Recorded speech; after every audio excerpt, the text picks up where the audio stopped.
안녕하세요. 선생님 같은 강사 현티입니다. 오늘은 2022년도 대수능 미적분을 이제 풀어보려고 하는데요. 28, 29, 30 이 주된 세 문항을 들여다볼 거고 촬영이 진행되는 현 시점은 사실 시험이 치러진 이후로 조금 시간이 이제 쌓여져 있는 상황이기 때문에 주요 문항들을 조금 더 디테일하게 이제 봐주는 것 플러스 문항이 가지고 있는 어떤 숏컷에 대한 이야기를 가진 게 28, 9번이 있습니다.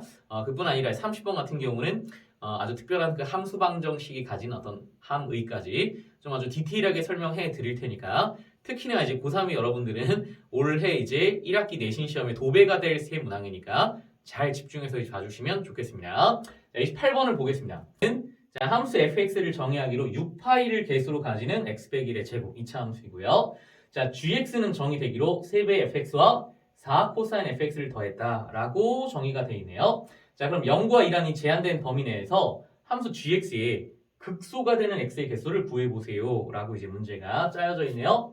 자, 문제를 이제 들여다보면 gx가 이제 핵심일 텐데 이 gx라는 함수는 위에 정의된 fx를 어떤 함수인가 이제 집어넣은 형태죠, 그죠? 그러니까 우리가 이제 겉에 있는 함수다라고 얘기되는 hx라는 함수를 하나 정의합시다. hx는 정의되기로 3배 x와 더하기 4 코사인 x예요 라고 정의를 해주시면 이 hx를 통해서 gx를 정확하게 얘기하자면 gx라는 함수는 이 h라는 겉에 fx라는 속함수를 예쁘게 퐁당 집어넣은 합성함수이구나 라고 보시면 되겠어요. 문제를 이제 어떤 분류 안에 집어넣는다면 합성함수의 극값추론 이런 주제가 되겠습니다. 자, 그럼 이제 극값의 정의를 돌아보면 극값이라는 건 어떤 함수의 증감이 바뀌는 거, 증감을 바꾼다라는 것은 도함수의 부호를 바꾼다라는 동의어이기 때문에 gx의 도함수의 부호 바꾸는 견을 찾아서 거기에 이제 극값들의 후보들 중에 극소를 다 솎아내는 거예요. 뭐 이런 문제가 되겠어요. 자, 그럼 gx를 이제 미분을 한번 해봅시다. gx를 미분하면 합성함수 미분해서 이제 겉의 함수를 미분해요. fx 속함수를 미분했습니다. f'x가 되겠어요. 자, 이게 0 되는 순간을 구해야 부호 변하는 근들을 찾을 수 있는 후보들을 찾겠는데 앞에 있는 녀석이 0이 될 수도 있고 뒤에 있는 녀석이 0이 될 수도 있다. 이제 두 번 푸셔야 되겠습니다. 근데 뒤에 거는 쉬운데 앞에 거는 함수의 구조가 합성함수의 방정식 이렇게 되니까 얼른 센스 있게 그죠? 기본적인 내용이죠, 그죠? 속에 있는 부분을 잠깐 t라 치환한다면 h의 도함수에 t를 넣었을 때 0이 되는 순간을 구해주세요. 그때 그 t는 fx라는 사실을 명심해 주세요 라고 이제 이중구조로 풀어야 되겠습니다. 자, 그럼 이 이중구조를 풀 때 먼저는 요거의 표현을 한번 들여다보면 h는 정의된 함수잖아요. 3배에 마이너스 4 사인 집어넣은 건 문자 t가 되겠다. 요게 0 되는 순간인데 아주 기본 함수 사인 함수로 이제 정의가 돼 있으니까 벌써 사인과 관련돼 있잖아요. 그러니까 조금 센스 있게 빼기 4로 이제 묶어서 사인 t에다가 4분의 3을 뺀 형태로 이 h't가 정의돼 있고 이게 0 되는 순간을 구할 거다가 되겠습니다. 그럼 사인 t가 4분의 3이 된다면 사인 함수 딱 그려서 4분의 3 하고 이제 그려주면 되는데 이 범위가 있으니까 이제 이 함수를 다 그릴 수가 이제 없을 거 아니에요, 사인 t를. 그럼 사인 t라는 건 저건 x의 범위인데 t의 범위는 뭐야? 라고 하면 이제 여기 있는 거죠. x의 범위에 따른 t의 범위를 하다. 그래서 먼저 fx를 그리셔야 되겠어요. 자, fx는 하고 이제 함수를 들여다보시면 자, 여기 1에서 이제 대칭이니까 1과 여기가 0, 여기가 이제 1 합시다. 그래서 여기 1에서 꼭지점을 가지면서 접하는 2차 함수로 기술되어 있고요. 0과 2는 시작하는 지점인데 등호가 없으니까 6파이라는 최대값을 갖는다라고 보시면 얘가 이제 fx 요 축이 이제 x축이 되겠습니다. 자, 그럼 이제 fx가 곧 t 치역이니까 이 치역은 0에서 6파이까지의 치역을 가지니까 이 방정식을 풀어낼 때 t값은 0에서부터 6파이까지를 잘라 그린 다음에 4분의 3이 되는 순간을 찾으라는 거구나 이렇게 보시면 되겠습니다. 자, 그럼 눈에 잘 들어오게 옆에다 바로 그립시다. 옆에다 바로 그려버리면 자, 이렇게 쭉 하고 축을 그려주시고 요만큼을 2파이라 합시다. 요만큼을 2파이라 합시다. 자, 요만큼을 이제 2파이라 합시다. 딱 여기까지 그릴 거예요. 자, 사인 함수니까 최대값 한번 딱 지정을 해놓읍시다. 최대값은 뭐 한 요 정도로 지정을 했고 최소값은 요 정도로 지정을 해놓겠어요. 자, 사인 함수를 그려주시면 요렇게 사인 함수를 그려주시면 요렇게 사인 함수를 그려주시면 요렇게가 되겠습니다. 빵구뽕. 자, 그때 이 녀석이 4분의 3이 되는 순간을 구해봐 이거니까 이제 굉장히 간단한 얘기가 되겠네요. 자, 최대값 1에 좀 못 미치는 4분의 3이라고 선을 쭉 그려주면 이때 근이 6개가 딱 발생한다는 걸 알 수 있어요. 그럼 그 6개의 근들의 첫 번째 근은 뭐 구할 수는 없을 테니까 이제 이름을 정하되 M1이라 할게요. M1이라 하겠습니다. 선생님, 근들은 보통 알파라 표현하는데 왜 하필 또 M1이에요? 우리는 사실 이제 이 x에 대한 방정식을 풀어서 x를 구하고 싶은데 지금 이 녀석은 t축에 정의된 t의 값이죠, 그죠? t는 이제 중간 단계고 여기 이 함수의 x로 돌아와서 x를 구해야 되니까 이걸 편의상 이제 M1이라 하겠습니다. 이건 뭐 M2라 불러주면 되겠죠? 그럼 여기 이제 제일 큰 거는 이제 M6이라고 이름을 붙여주면 되겠습니다. M1부터 M6까지가 위에 방정식에 나왔어. 그럼 그 t라는 값을 fx의 높이가 되는 순간에 한번 집어넣어줘. 이거니까. 여기 6파이란 말이에요. 여기가 이제 파이입니다. 파이보다 모자란 지점에 M1은 M2니까 이놈의 높이 거의 밑바닥이 되겠습니다. 이 녀석이 M1이라는 높이가 될 거고 그리고 그 다음이 M2라는 높이가 되겠다. 이렇게 이제 생각하는 거죠.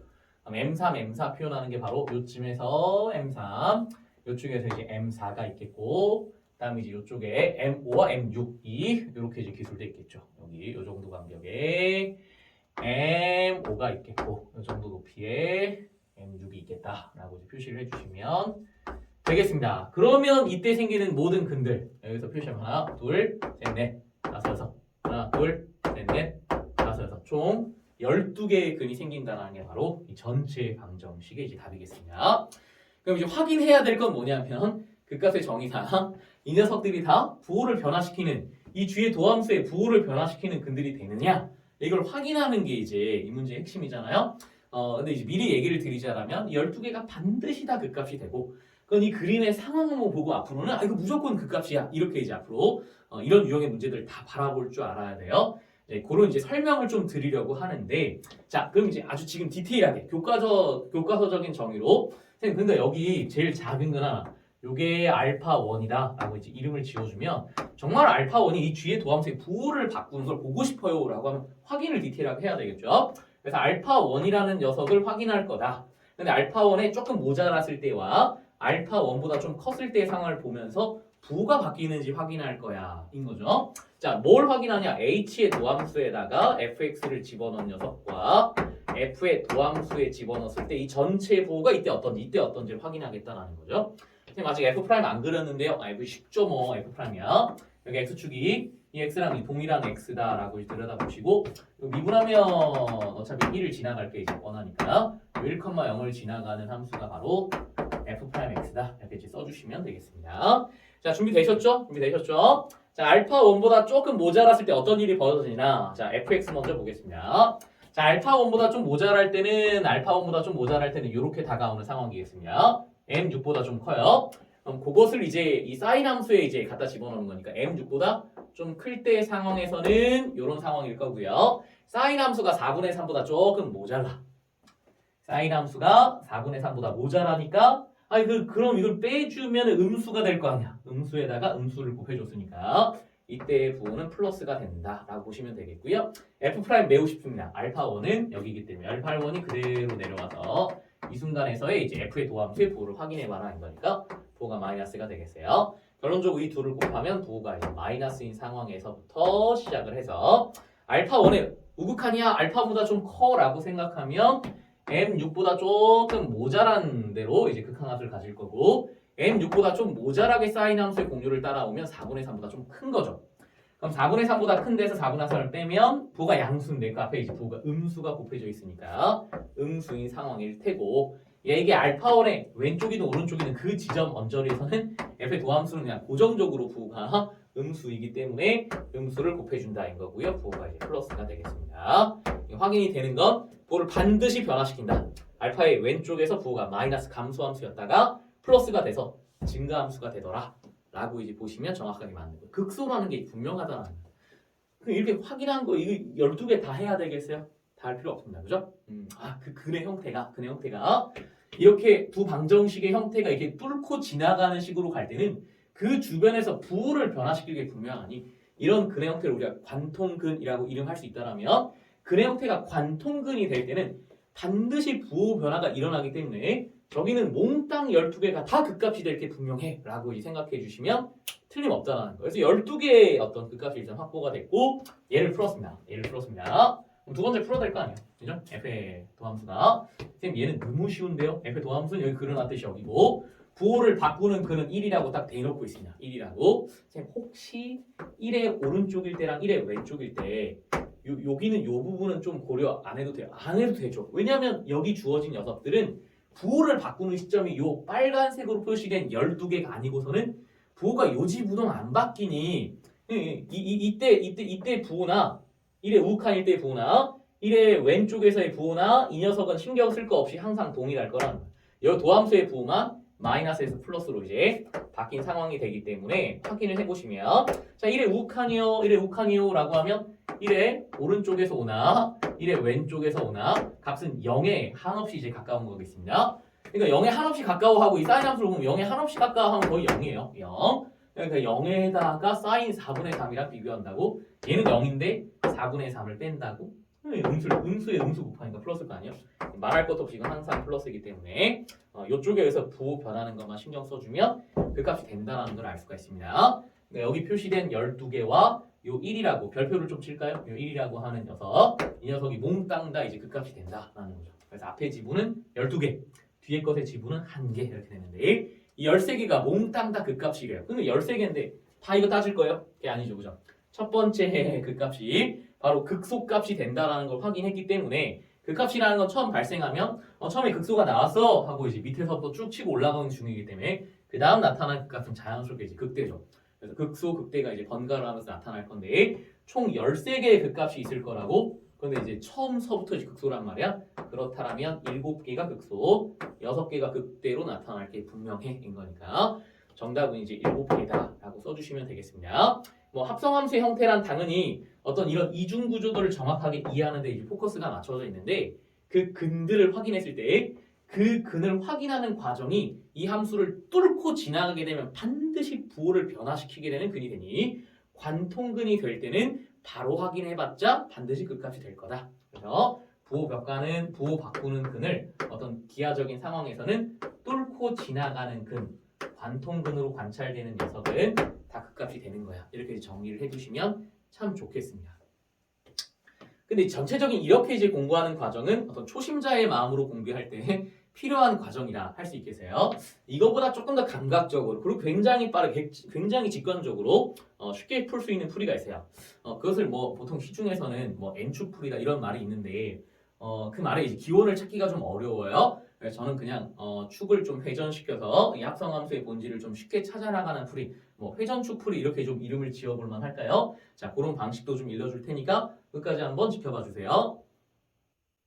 자, 그러면 이 N축풀이라고 이제 흔히들 알려져 있는 그렇지만 그 말의 기원을 찾기가 참 어렵습니다. 뭐 수학적인 공식적인 용어가 아니기 때문에 제 편의상 뭐 회전축풀이라고 하면 좀 더 어울리지 않을까 싶어서 써놨는데 뭐 이름이 이제 크게 중요하지 않고 그 아이디어를 이해하는 게 이제 중요하겠습니다. 자, 그러니까 이제 이 함수 이 gx를 들여다보기로 자 겉의 함수가 되는 hx를 정의하기를 3x 더하기 4 코사인 x로 봤습니다. 그래서 여기 있는 이 gx라는 함수는 이 정의된 h라는 함수 속에다가 fx를 이제 집어넣은 합성함수다. 이렇게 이제 보시면 되겠죠. 그럼 도대체 이 집어넣은 fx라는 함수는 어떤 방식으로 gx 속에 들어가는가라고 이제 확인하기 위해 fx만 다시 한번 그려봅시다. fx는 어떤 그림이더라? 라고 이제 확인해 보시면 자, 이 x의 범위가 딱 0에서부터 딱 2까지만 들어갈 수 있습니다. 1에 이 함수는 접하면서 이렇게 이제 아래로 볼록인 이체 함수 형태로 정의가 됐었어요. 자, 0을 넣으나 2를 넣으나 대칭성 때문에 똑같이 6파이라는 최대값을 가졌습니다. 그러니까 바로 이 함수의 이 매끄러운 곡률의 이 치역, 이 높이가 바로 이제 fx라는 거예요. 그래서 그 fx란 이 높이가 다시금 정의역에 대해서 이 h 속에 들어간다라는 거예요. 그 높이를 보면 6파이서부터 0이 됐다가 0에서 6파이라는 범위가 되면서 h 속에 들어가더라. 이 느낌입니다. 다시 6파이라는 이 높이에서 0이 되다가 0에서 6파이까지 올라가는 그 범위가 h 속에 들어간다. 뭐 이런 느낌이란 말이죠. 그렇다면 이 들어가는 이 범위를 좀 보기 좋게 hx에 바로 적용시키면 어떨까? 그런 고민하면서 이제 이런 풀이가 고안이 된 거죠. 자, 그럼 이제 hx라는 함수도 조금 빨리 개괄적으로 이제 그려본다라고 하면 이렇게 그려볼 수가 있어요. 좀 약식 편이긴 한데, 자, 이 fx의 범위는 최대 6파이까지라고 했으니까 여기를 이제 6파이라 잡아놓겠습니다. 그래서 이 3x를 이렇게 이제 직선으로 3x다라고 이제 걸어놓고 여기에 이 3x에다가 4 코사인이 덧대진 거니까 0을 생각하면 0인데 거기에 0을 집어넣으면 4가 추가되잖아요. 그래서 이 직선에 4를 추가했어 라고 이제 표시를 해놓는 거야. 함수를 딱 한 3등분 해놓읍시다. 딴 정도. 그래서 여기에 이제 2파이라는 범위를 2파이를 집어넣으면 직선 위에 떨어졌어. 근데 2파이를 집어넣으면 4가 추가되는 거야. 여기에 4를 추가할 거야 라고 해서 여기에 딱 집어넣는 거죠. 그럼 이제 여기 4파이를 집어넣어도 올라가서 6파이를 집어넣어도 올라가. 이렇게 이제 준비를 해놓는 거야. 여기는 이 점에서부터 떨어지기 시작하는 코사인 함수를 예쁘게 이어붙이면서 이게 이제 어떤 기존 골격의 4 코사인이 얹혀진다라고 생각하면 되는 거예요. 자, 그때 이제 그림을 그릴 때 이게 또 이제 코사인 처음부터 내려가는 함수라고 이렇게 그냥 바로 내리는 친구들이 있는데 조금 이제 주의하셔야 돼. 사실 이 함수는 지금 약식으로 그린 거기 때문에 실제 디테일한 모양은 이렇게 먼저 올라가면서 떨어져서 올라가고 올라가면서 떨어졌다가 이 점을 거쳐서 올라가면서 떨어졌다가 올라간다. 이런 식으로 이제 그려지게 돼 있어요. 처음부터 그냥 내려가는 게 아니라 극대가 바로 이제 발생한다라는 건 당연히 이걸 미분해봐서 확인을 좀 해야 되는 상황이에요. h를 미분하시면 뭐라 했으니까 3 빼기 4 사인이라 했으니 방금 직전에 이제 정식 풀이 내에서 아 맞다 이것의 근은 하고 들여다봤을 때 아 이 사인 함수를 그대로 그림으로 그리셔서 사인 함수를 그대로 그림으로 그리셔서 그때 생기는 4분의 3이 되는 첫 근을 들여다보는 거잖아. 그죠? 그죠? 빼기 4에 사인으로 묶었을 때 빼기 4분의 3 이렇게 되는 거니까. 그래서 이제 시작하는 그 지점에서 얼마 안 돼서 바로 이제 그 값이 발생하는데 그 값의 어떤 상황을 들여다보면 그 첫 근에서 조금 모자란 지점 이 4분의 3이 컸네. 얘는 음수에 음수를 곱한 거. 왼쪽에선 부가 플러스였다가 그 다음으로 넘어가면 사인이 크니까 양수 곱한 음수가 되네. 양에서 음으로 바뀌는 그 값이 시작하면서 바로 발생해야 된단 말이야. 그게 바로 극대로 이제 나타나는 거니까 이런 부분들은 조금 이제 어려운 지점일 수도 있겠지만 처음부터 이제 극대가 나타나면서 쭉쭉쭉 이제 올라간 함수가 바로 이 hx라는 함수라고 좀 기억을 해주세요. 알겠죠? 자, 그러면 이 hx에 뭘 집어넣는다고? 자, 이 hx라고 개괄적으로 그린 걸 집어넣는 건 fx잖아. 그러니까 이제 fx를 집어넣는다라고 했을 때 고민은 이 f라는 이 높이 세로 부분을 괄호로 바꿔서 집어넣어야 된단 말이야. 이게 세로인데 괄호로 들어가야 된대. 그럼 이 세로가 괄호가 되게끔 이 어떤 축의 느낌을 이게 지금 이제 y축이잖아요. 이게 x축이 되기를 원하는 거야. 이게 x축이 y가 x축이 되려면 이놈을 이제 90도 방향으로 회전시키면 되죠. 그래서 이 그림을 여기 그림에 맞게는 이 그림에 맞게는 이렇게 이제 회전시켜서 갖다 집어넣으면 되겠습니다. 잘 따라오세요. 그러니까 여기가 이제 x가 되는 거고 여기가 이제 y가 되는 거지. 그 y는 딱 이 6파이까지가 딱 6파이 범위가 딱 맞아야 돼요. 괜찮아요? 그래서 이제 x는 0에서부터 시작해서 여기 1을 거쳤다가 어디까지? 2까지 그려지는 거고 함수 자체의 어떤 그 개형이 여기서부터 이렇게 와서 접하고 이렇게 가서 끝나더라 라고 함수를 잡아주시면 되는 거예요. 놈을 90도 회전시켜서 여기다 갖다 집어넣다 이렇게. 괜찮죠? 그리고 이제 합성함수를 들여다볼 때 뭐라고요? 자, x의 범위가 0에서 1까지 갑니다. x의 범위가 0에서 1까지 갑니다. 그때 함수는 이렇게 이제 가면서 fx가 형성이 되니까 이 방향으로 얘를 바라봐인 거야. 근데 다시 0에서 1이라는 그림을 바라볼 때 이걸 쭉 타고 오는 거니까 내가 지금 그리고 있는 거 0에서 1이라는 이 정역의 방향을 그리고 있어. 그런데 이제 이 방향을 따라서 쭉 올 때는 6파이에서 0까지를 이 그림 보면 6파에서 0까지의 그림을 그대로 복사시켜서 하라는 거니까 선생님 그러니까 이제 여기서부터 쭉 떨어지는 함수의 모양을 6파이에서 0까지 그리게 되는 거잖아요. 그럼 이 직선을 조금 이제 모사해서 이렇게 이제 떨어지게 그림을 잡아놓고 그래 요거 그대로 요 그림 그대로 따라 그리는 거야. 그대로 내려오면서 올라가더라까지 이제 그려주시면 되겠습니다. 괜찮겠어요?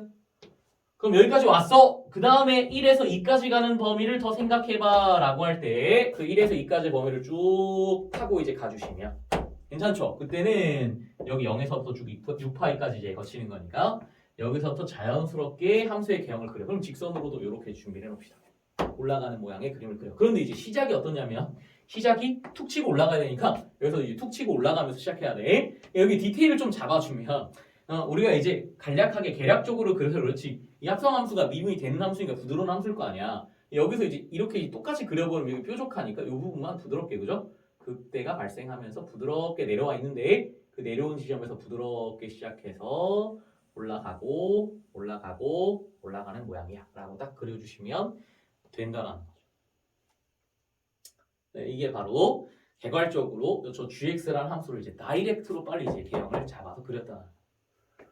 그리고 그 값이 그냥 눈에 그냥 바로 보이는 거죠. 그래서 극소가 되는 순간, 극소가 되는 순간, 극소가 되는 순간, 이 가운데 부분이 극소가 되는 순간, 극소가 되는 순간, 극소가 되는 순간, 극소가 되는 순간이니 바로 이제 극소값이 7개가 된다는 걸 이제 감각적으로 바로 이제 확인할 수 있다는 거죠, 그죠? 그래서 이거는 이제 이 합성함수의 어떤 개형을 직감적으로 그래프를 가지고 직감적으로 바로 알 수 있기 때문에 굉장히 훌륭한 방법이기도 합니다.